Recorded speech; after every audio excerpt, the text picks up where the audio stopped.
Hello friends, how are you all? I'm Vali and today I'm going to discuss very important process questions of Unit 4, 7 and 8. So today I'm going to start November 2020 previous questions regarding Unit 4, 7 and 8. So in the previous sessions, we have completed 2021 previous questions. So today I'm going to start. For describing teaching as a profession, which of the following statements are most appropriate? आपको बताना है कौन सी ऐसी statements है जो इस चीज को डिस्क्राइब कर रही है कि जो टीचिंग है वो एक प्रोफेशन है. Long or short duration of training has effect on making teaching skills representative. अगर आपकी ट्रेनिंग लॉन्ग है या शॉर्ट है, दैट मीन्स आपने कम ट्रेनिंग ली है या आपने अपनी प्रॉपर ट्रेनिंग ली है, कहीं ना कहीं ये सब चीजें आपकी टीचिंग स्किल्स पे इफेक्ट डालती है. बिल्कुल ठीक बात है. A well defined performance standard facilitates professional acquisition. एक वेल डिफाइंड परफॉर्मेंस जो है, जो स्टैंडर्ड है, वो फैसिलिटेट करता है आपके प्रोफेशनल एक्वायर, किस तरह से प्रोफेशन को एक्वायर करते हैं. ये भी ठीक है. आपकी परफॉर्मेंस, आपकी जो स्टैंडर्ड्स हैं कि किस तरह से आप फैसिलिटेट करते हैं अपने प्रोफेशन को, क्या स्किल्स आपने एक्वायर की हैं, ये सब चीजें इफेक्ट करती हैं आपके प्रोफेशन को. Teaching means an activity aimed at influencing others. Teaching का मतलब सिर्फ ये नहीं है, टीचिंग सिर्फ ये एक्टिविटी नहीं है कि आप सामने वाले को इन्फ्लुएंस करें. टीचर का मतलब होता है कि आप बच्चे की स्किल को सिखा रहे हैं, निखारें, बच्चे को नॉलेज इनहेंस की जाए. लेकिन सिर्फ इन्फ्लुएंस करना टीचिंग एक्टिविटी नहीं है, तो ये गलत स्टेटमेंट है.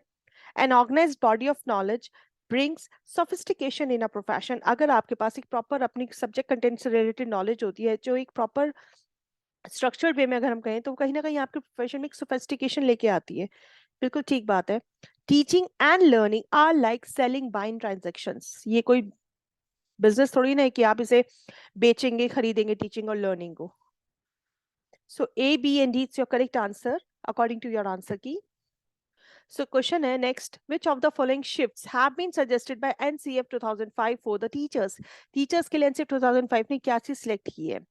Knowledge dispersed to knowledge on, disciplinary to multi. ये बिल्कुल ठीक पॉइंट है आपका कि आप डिसिप्लिनरी से मल्टी डिसिप्लिनरी फोकस करें कि आप बच्चे को मल्टीपल वेज में चीजों को समझाया जाएगा, डिफरेंट सब्जेक्ट्स बच्चों को दिए जाएंगे. Learners autonomy to teachers directions.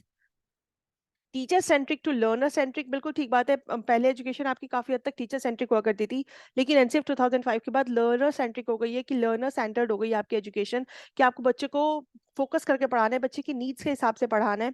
Learner centred हमारी एजुकेशन है, तो ये आपका पॉइंट सही है. From four walls of classroom to surroundings and out. आपको फील्ड एक्सपीरियंस, रियल एक्सपीरियंस बच्चे को देना, रियल लाइफ एक्सपीरियंस. सिर्फ क्लासरूम के अंदर नहीं पढ़ाना है, आउटसाइड द क्लासरूम की बात जब की गई है, तो that means you have to explore. मतलब कि आपके जो लर्नर्स हैं वो एक्सप्लोर करें, उन्हें रियल लाइफ एक्सपीरियंस भी देना चाहिए, लर्निंग एक्टिविटी के थ्रू करानी है आपको. तो आपका B, D and E is your correct answer. Next question हमारा बहुत अच्छा क्वेश्चन, असेसमेंट पे क्वेश्चन आपका हर बार आता है, पेपर 1 में भी और पेपर 2 में भी.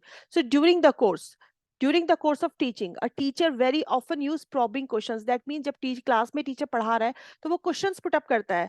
क्यों पुट अप करता है? To clarify students ideas and concepts. की दैट मीन्स जो बच्चे उस वक्त क्लास में प्रेजेंट हैं, क्या उनके आइडियाज हैं, क्या उनके कंसेप्ट क्लैरिफाई हुए हैं कि नहीं हुए हैं. तो ये किस चीज की तरफ आपको इशारा कर रहा है? कौन सा असेसमेंट प्रोसीजर है जो टीचर कर रहा है अपनी क्लास में? बच्चों से क्वेश्चंस पूछ रहा है ताकि उसे पता चले कि बच्चों के आइडियाज क्या हैं. दैट मीन्स कि टीचर ने क्लास में कोई चीज पढ़ाई है, कोई लेसन पढ़ाया है, उसके बाद उसने बच्चों से क्वेश्चंस पुट अप किए, तो उसे आइडिया हो जाएगा कि बच्चे किस प्रेजेंस ऑफ माइंड में, क्या उनकी मेंटल स्टेट है इस टाइम, कि वो क्या सोच रहे हैं, उन्हें कंसेप्ट क्लियर हुआ है कि नहीं हुआ है. तो टीचर क्या कर रही है? फॉर्मेटिव असेसमेंट कर रही है, क्योंकि ड्यूरिंग द क्लासरूम की बात है. क्वेश्चन में की पॉइंट गिवन है during the course of teaching, class में पढ़ाते हुए क्वेश्चंस पुट अप करना. So that means it's a formative assessment. Next question है हमारा, which of the following programmes, कौन से प्रोग्राम्स है जो रिलेटेड है किससे? Quality improvement. देखो क्वेश्चन क्या पूछ रहा है, क्वालिटी इंप्रूवमेंट, और किससे पूछ रहा है? इन सर्विस एजुकेशन में. वो कौन से प्रोग्राम्स होते हैं जिससे आपकी जो इन सर्विस एजुकेशन है वो क्वालिटी इंप्रूव होती है? फाउंडेशन कोर्स प्री सर्विस में होता है, इन सर्विस में नहीं होता. स्किल डेवलपमेंट प्रोग्राम्स आपका इन सर्विस में होता है. पीडागोजी आपका पढ़ते हो ट्रेनिंग के टाइम पे, प्री सर्विस तो ये भी नहीं होगा. इंडक्शन ट्रेनिंग वो आपकी इन सर्विस में होती है, ताकि आपको पता चले कि आपके इंस्टीट्यूशन में आए हैं, क्या पॉलिसीज है, क्या इनके यहाँ का प्रॉपर पैटर्न है. Micro simulation for competency development, तो ये सब चीजें आपकी किसमें होती है? इन सर्विस एजुकेशन में. So B, D and E, it's your correct answer.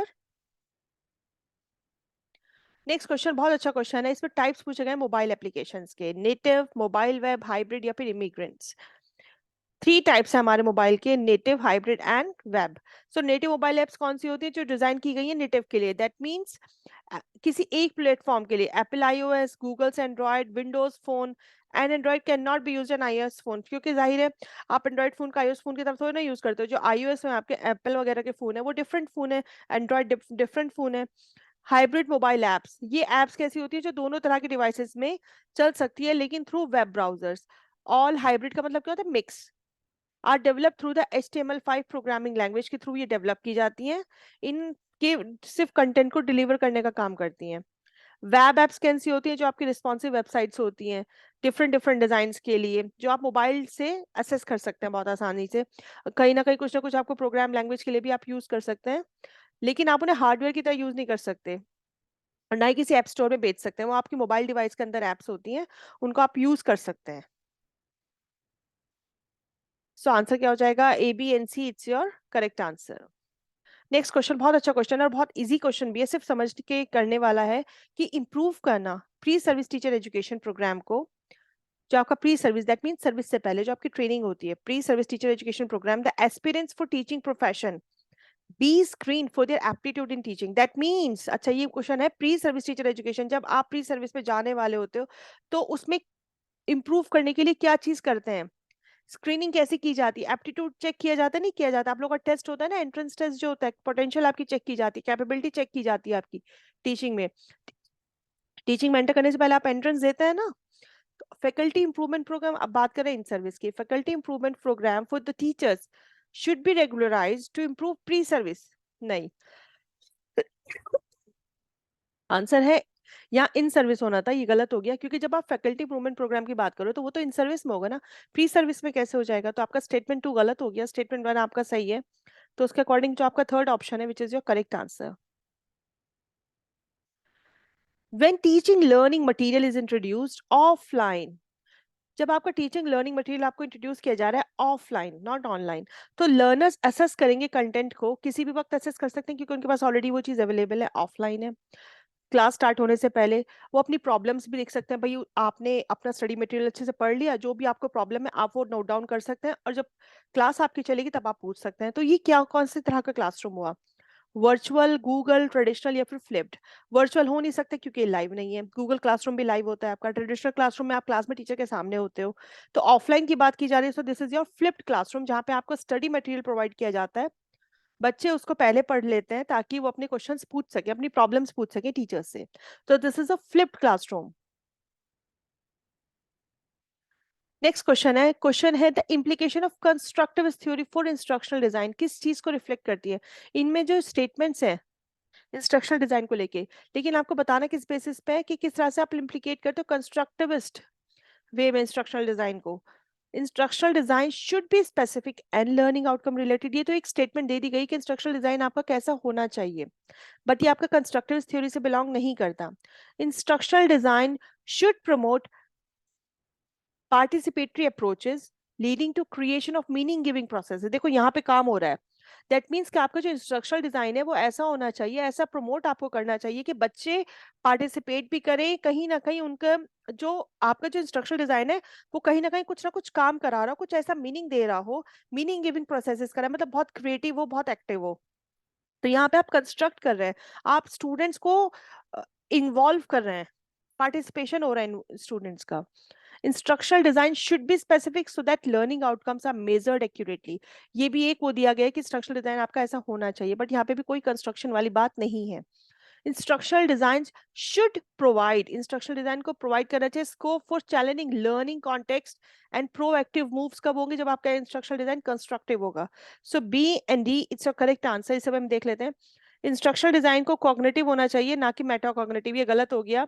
Meta cognitive का मतलब होता है थिंकिंग रिथिंकिंग, बच्चा बार बार सोच रहा है जो वो कर रहा है उस चीज के बारे में। तो बी एंड डी जो होगा आपका करेक्ट आंसर हो जाएगा।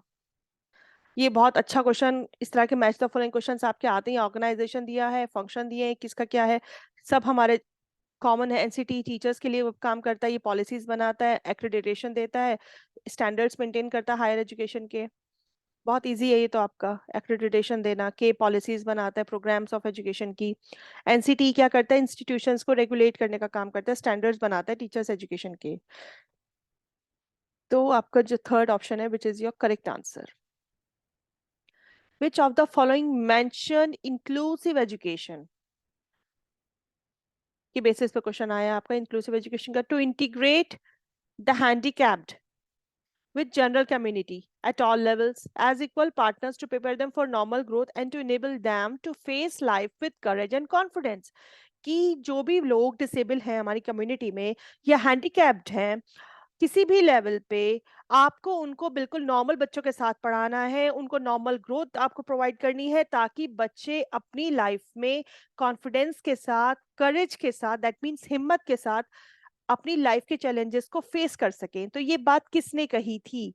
नॉर्मल उनको पढ़ाना है, नॉर्मल स्टूडेंट्स के साथ पढ़ाना है, ये बात कही गई थी नेशनल पॉलिसी ऑफ एजुकेशन 1986 में कि उन बच्चों को सबको इकट्ठा पढ़ाना है, आपको इंटीग्रेट करके पढ़ाना है। सो फ्रेंड्स, ये था मेरा आज का lesson and thank you for your attention. Stay blessed, enjoy learning and best of luck for your upcoming exam. और अगर आपको कोई और प्रीवियस क्वेश्चंस की वीडियोस चाहिए तो आप देख सकते हैं, बाकी मैं डिस्क्रिप्शन में इसमें सारे लिंक्स दे दूंगी। तो अगर आपको किसी भी इसका रिवीजन करना होगा प्रीवियस क्वेश्चंस का तो आप इजीली कर सकते हैं। So see you soon with the next video. Bye bye.